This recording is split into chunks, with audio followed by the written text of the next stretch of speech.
ኢትዮጵያ የባህር በር ያሳጣትን ሰነድ ልትቀድ ነው። የኤርትራ ጥሰቶች አልጀርስን ያፈርሳሉ።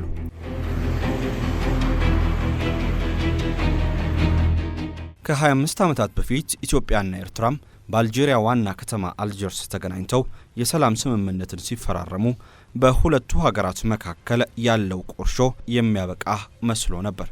የኤርትራ መንግስት ዳተኝነት ግን የአልጀርሱ ስምምነት ተግባራዊ እንዳይሆን ያደረገው ሲሆን ኢትዮጵያና ኤርትራም እርስ በርስ ባይዋጉም አንዱ ሌላኛውን ለማዳከም በርካታ ስራዎችን ሲሰሩ ሰንብተዋል። በቅርቡ ደግሞ ከወደ አዲስ አበባ የመጡ መረጃዎች ኢትዮጵያም የአልጀርሱን ስምምነት ሙሉ ለሙሉ ልታፈርስና ከስምምነቱም ልትወጣ መሆኑን ያሳያሉ። ሰላም ጤና ይስጥልን የተከበራችሁና የተወደዳችሁ የሰሞነኛ ቤተሰቦች እንደምን አላችሁ? በዛሬው ጥንቅራችን ኢትዮጵያና ኤርትራም ለ25 ዓመታት ከጦርነት አቅቦ የቆየው የአልጀርሱ ስምምነት ሊፈርስ መሆኑን መነሻ አድርገን ተከታዩን ጥንቅር አሰናድተናል።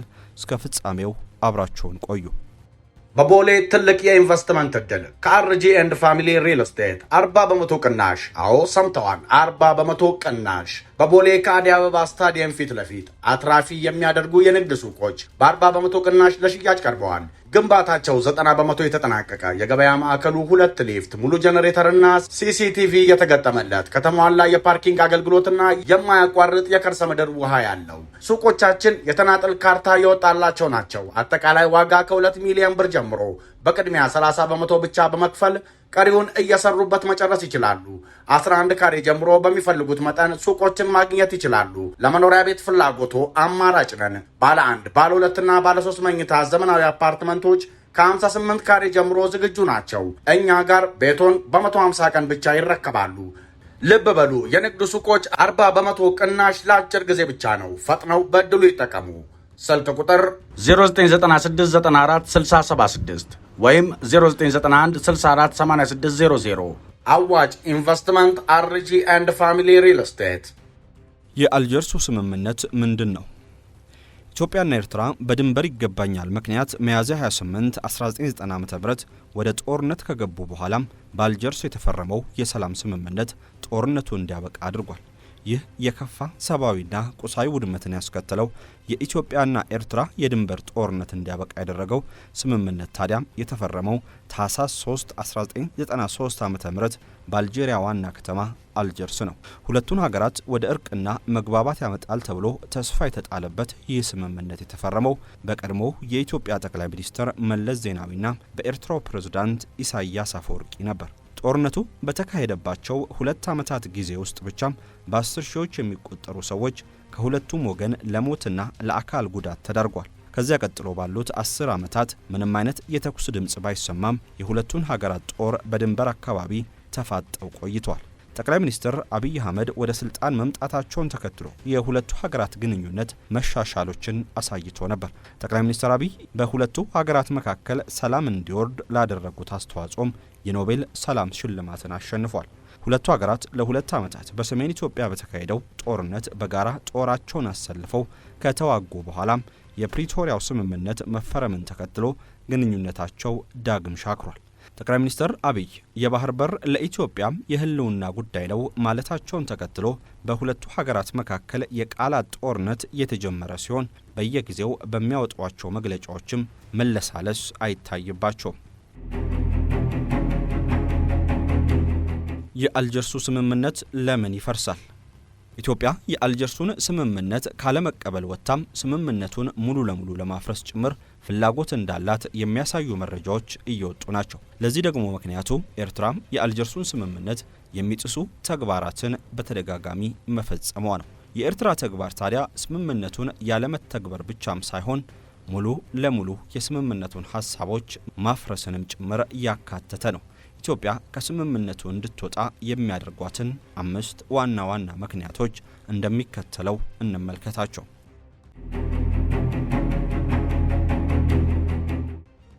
አንድ ስምምነት የተደረገበት ድንበር አልተሰመረም። የአልጀርሱን ስምምነት ያስፈጽም ዘንድ የድንበር ኮሚሽን በሁለቱ ሀገራት መካከል ተፈርሞ ነበር። ሆኖም ግን እስካሁን ድረስ ሁለቱን ሀገራት የሚለይ መስመር አልተሰመረም። ለዚህ ደግሞ ዋነኛው ምክንያት የኤርትራ መንግስት ተባባሪ አለመሆን ነው። የኤርትራ መንግስት የድንበር ኮሚሽኑን አባላት በማስፈራራት አስፈላጊ ድጋፎችን ባለመስጠትና ለህግጋቶች ተገዢ ባለመሆን ድንበሩ እንዳይሰመር አድርጓል። ለስምምነቱ ተገዢ ያልሆነችው ኤርትራም ተባባሪ ባለመሆኗ እስካሁን የድንበር መስመር ያልሰፈረ ሲሆን ይህም ስምምነቱ እስካሁን ተግባራዊ ላለመሆኑ ዋነኛው ምክንያት ነው።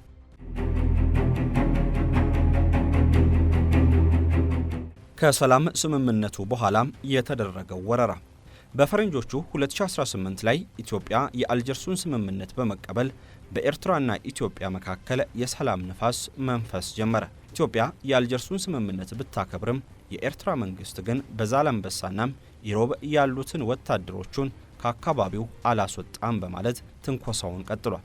የኤርትራ መንግስት ታዲያም እነዚህን አካባቢዎች ተቆጣጥሮ ከመቀመጥ በላይ ለአካባቢው ነዋሪዎች መታወቂያን በማደል ወደ ኤርትራ ግዛትነት አካባቢውን ለመቀየርም እየሞከረ ነው። ይህም የተባበሩት መንግስታት ህግጋቶችንና የአልጀርሱን ስምምነት የሚያፈርስ ነው።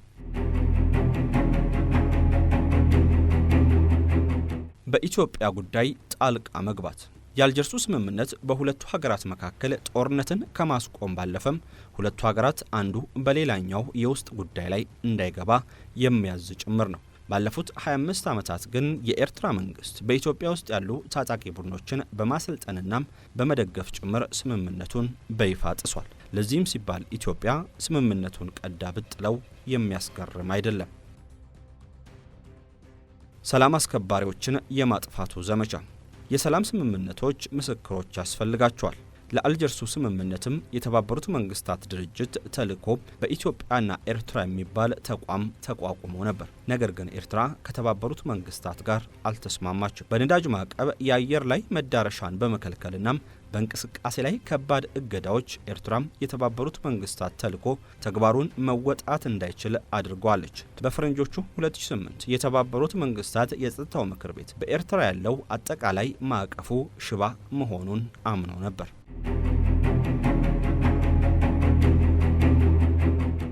አምስት የተቀመጠው ህጋዊ አማራጭ እዚህ ላይ ነው ጉዳዩ ከህግ ጋር የሚገናኘው። የቬና ስምምነት ህግ አንቀጽ 60 ሁለቱ ሀገራት ባደረጉት ስምምነት ላይ አንደኛው ሀገር ቁሳዊ የሆነና በአይን የሚታይ ጥሰት ከፈጸመ ሌላኛው ሀገር ከዛ ስምምነት የመውጣት መብቱ እየተጠበቀ ነው።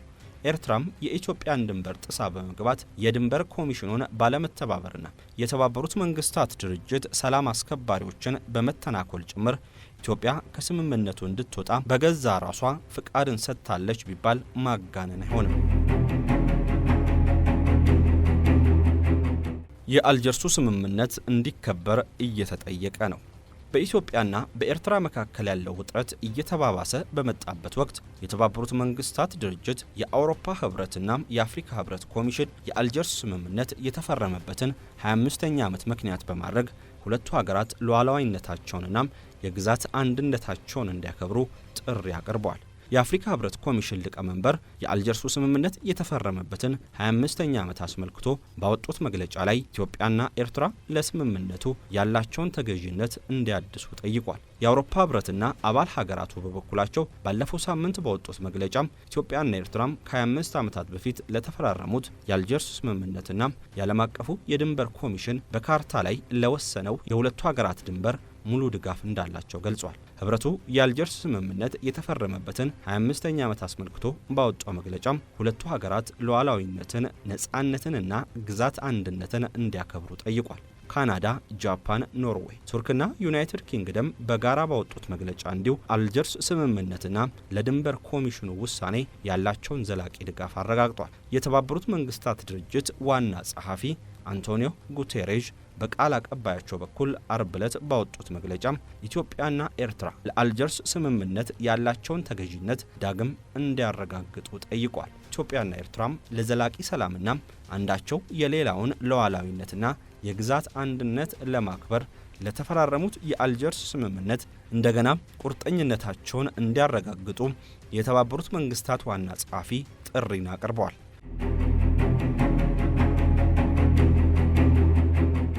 በሁለቱ ሀገራት መካከል ውጥረት በነገሰበት በዚህ ወቅት ጉቴሬዝ መልካም ጉርብትናም ለመገንባት የሚደረገውን ጥረት ማጠናከር እንደሚያስፈልግ አሳስቧል። የአልጀርሱን ስምምነት ጉቴሬዝ ወሳኝ ማዕቀፍ በማለት ሲጠሩት፣ የአፍሪካ ህብረት ኮሚሽን ሊቀመንበር መሐሙድ አሊ የሱፍ በበኩላቸው ታሪካዊ ብለውታል። የአውሮፓ ህብረት በበኩሉ ኢትዮጵያና ኤርትራ ማንኛቸውንም ውጥረቶች ወይም ውዝግቦች በሰላማዊና ዲፕሎማሲያዊ መንገዶች እንዲፈቱ ጥሪን አድርጓል። ህብረቱ ይህም ለቀጠናው መረጋጋት ቁልፍ ጉዳይ መሆኑን በመግለጫው ላይ ጠቅሷል። የአፍሪካ ህብረት ኮሚሽን ሊቀመንበር በበኩላቸው የአፍሪካ ቀንድና የቀይ ባህር መረጋጋት እንዲሁም የህዝቦቹ ደህንነት የሚመሰረተው መተማመን በመገንባት ትብብርን በማጠናከር እንዲሁም የቀጠናውንና የጋራ ደህንነትን አደጋ ላይ የሚጥሉ ግጭቶችን በመከላከል ነው ብለዋል። የአፍሪካ ህብረት ኮሚሽን ኢትዮጵያንም ሆነ ኤርትራን እንዲሁም ሰፊውን ቀጠና ወደ ሰላም ልማትና ድንበር ተሻጋሪ ትብብር እንዲመጣ ለመደገፍ ዝግጁ መሆኑን ሊቀመንበሩ በመግለጫቸው ላይ ተናግሯል። የአፍሪካ ህብረት ኮሚሽን የተባበሩት መንግስታትና ዓለም አቀፍ አጋሮቹ ያወጧቸው እነዚህ መግለጫዎች ለ25 ዓመታት ያክል በሁለቱ ሀገራት መካከል ጦርነትን ያስቆመውን በቦሌ ትልቅ የኢንቨስትመንት እድል ከአርጂ ኤንድ ፋሚሊ ሪል ስቴት 40 በመቶ ቅናሽ። አዎ ሰምተዋል፣ 40 በመቶ ቅናሽ በቦሌ ከአዲስ አበባ ስታዲየም ፊት ለፊት አትራፊ የሚያደርጉ የንግድ ሱቆች በ40 በመቶ ቅናሽ ለሽያጭ ቀርበዋል። ግንባታቸው 90 በመቶ የተጠናቀቀ የገበያ ማዕከሉ 2 ሊፍት፣ ሙሉ ጄኔሬተርና ሲሲቲቪ የተገጠመለት ከተሟላ የፓርኪንግ አገልግሎትና የማያቋርጥ የከርሰ ምድር ውሃ ያለው ሱቆቻችን የተናጠል ካርታ የወጣላቸው ናቸው። አጠቃላይ ዋጋ ከ2 ሚሊዮን ብር ጀምሮ በቅድሚያ 30 በመቶ ብቻ በመክፈል ቀሪውን እየሰሩበት መጨረስ ይችላሉ። 11 ካሬ ጀምሮ በሚፈልጉት መጠን ሱቆችን ማግኘት ይችላሉ። ለመኖሪያ ቤት ፍላጎቶ አማራጭ ነን። ባለ 1፣ ባለ 2 እና ባለ 3 መኝታ ዘመናዊ አፓርትመንቶች ከ58 ካሬ ጀምሮ ዝግጁ ናቸው። እኛ ጋር ቤቶን በ150 ቀን ብቻ ይረከባሉ። ልብ በሉ፣ የንግድ ሱቆች 40 በመቶ ቅናሽ ለአጭር ጊዜ ብቻ ነው። ፈጥነው በእድሉ ይጠቀሙ። ስልክ ቁጥር 0996946076 ወይም 0991648600። አዋጭ ኢንቨስትመንት አርጂ ኤንድ ፋሚሊ ሪል ስቴት